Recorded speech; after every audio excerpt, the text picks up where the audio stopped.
नमस्कार मित्रांनो, मी भरत राठोड आणि स्वागत करतो तुमचे सर्वांचं माझ्या या भरत राठोड यूट्यूब चॅनलमध्ये.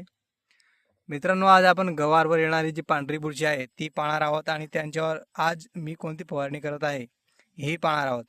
मित्रांनो, तुम्ही पाहू शकता की या गवार पिकाचे जे पानं आहेत हे पांढरे झालेले आहेत मित्रांनो.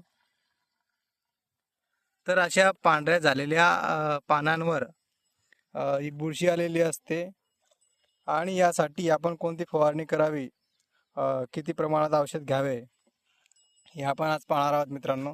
तर चला बघूया. तर मित्रांनो, मी नेहमीप्रमाणे सांगत असतो की आपण इंडेक्स हा फवारा बुरशीनाशक फवारला पाहिजे. त्याच्यासोबत उलाला किंवा पेगासस घ्यायला पाहिजे. आज मी माझ्या स्वतःच्या शेतात सुद्धा तुम्ही पाहू शकतात की हे नागार्जुन कंपनीचं इंडेक्स जो आहे मायको ब्युटॅनिल 10% WP मध्ये सिस्टमॅटिक फंगिसाईड आहे मित्रांनो. हे पानाच्या आत जाऊन झाडामध्ये पसरून काम करते आणि हा उलाला आहे UPL कंपनीचा मित्रांनो.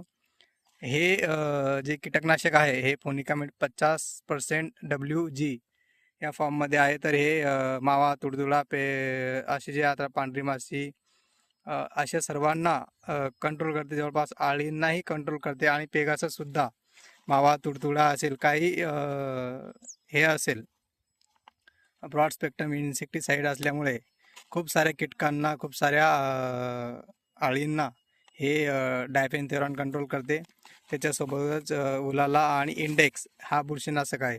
आणि मित्रांनो, जर पानं काळे पडत असतील तर तुम्ही हा साप कंपनीचा साप पावडर वापरू शकता, UPL कंपनीचा, जर पानं काळे पडत असतील तरच.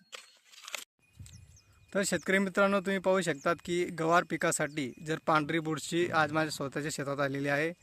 त्याच्यासाठी मी तुम्हाला दाखवलंच की इंडेक्स जो फवारा आहे, बुरशीनाशक आहे, त्याच्यासोबत उलाला आणि पेगासस हे मी सुद्धा घेतलेलं आहे. आता याचं प्रमाण किती मित्रांनो, इंडेक्स आपण 25 ते 30 ग्रॅम मारू शकतो.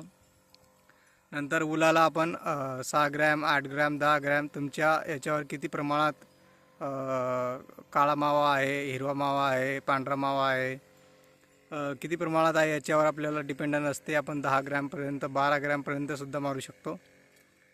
तर अजून मित्रांनो, जी पेगासस आहे ती एक पुडी असते 25 ग्रॅमची, ती आपण एका पंपामध्ये मारतो, फवाऱ्यासाठी घेतो. तर अशा प्रकारे यांचा डोस असतो मित्रांनो.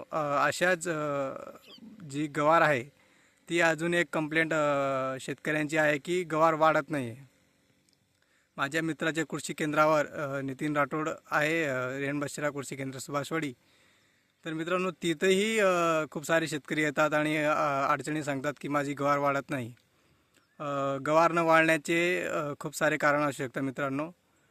पहिलं आहे आपल्या गवारवर जे बुरशी वगैरे असते यांचा अटॅक, मावा, तुडतुडा असतो यांचा अटॅक.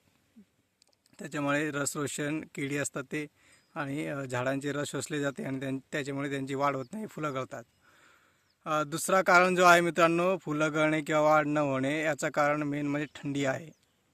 या रब्बी हंगामामध्ये थंडी असल्यामुळे आपल्या पिकात, आपल्या जी गवार आहे या पिकामध्ये खूप सारे प्रमाणात असे दिसतात की फुलं गळत आहे आणि वाढ होत नाही.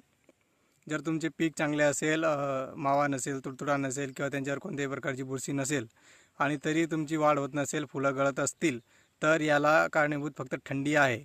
आणि मग थंडीसाठी आपल्याला थांबावं लागेल की जेव्हा 15 डिग्रीच्या वर तापमान जाईल तेव्हाच या गवारी पिकाची वाढ किंवा चांगल्या प्रकारे फुलं लागतील. जर याच्या खाली तापमान राहिलं तर मित्रांनो, याला फुलं आपण थांबू शकत नाही. आपण पूर्ण कृषी केंद्राचे फवारे किंवा पूर्ण कृषी केंद्रावर उपलब्ध असलेले मटेरियलसुद्धा जर आणून आपल्या शेतामध्ये टाकलं तरीही याच्यावर उपाय नाही. कारण की हे प्राकृतिक आहे. थंडीमुळे या पिकाची वाढ होत नाही. थंडी पीक फक्त गहू असेल, मका असेल किंवा हरभरा असेल या पिकांना जास्त मान्य करते. ज्वारी असेल रब्बी अशा पिकांना जे मान्य करते, पण गवार पिकाला हे मान्य करत नाही. याला 15 डिग्रीच्या वर तापमान आपल्याला रात्री पाहिजे. तर अशाच वेगवेगळ्या अडचणींसाठी मित्रांनो एक परफेक्ट सोल्युशन म्हणून आपलं चॅनल कार्य करत असते. तर अशाच नवनवीन व्हिडिओसाठी आपल्याला काही समस्या असतील तर आपण आपल्या प्रश्न कमेंटमध्ये किंवा व्हॉट्सअपद्वारेही आपण सेंड करू शकतात. माझा नंबर कमेंट बॉक्समध्ये असतोच. तर अशाच नवनवीन व्हिडिओसाठी मित्रांनो आपल्या भरत राठोड यूट्यूब चॅनलला सबस्क्राईब करा आणि जास्तीत जास्त शेतकऱ्यांपर्यंत शेअर करा.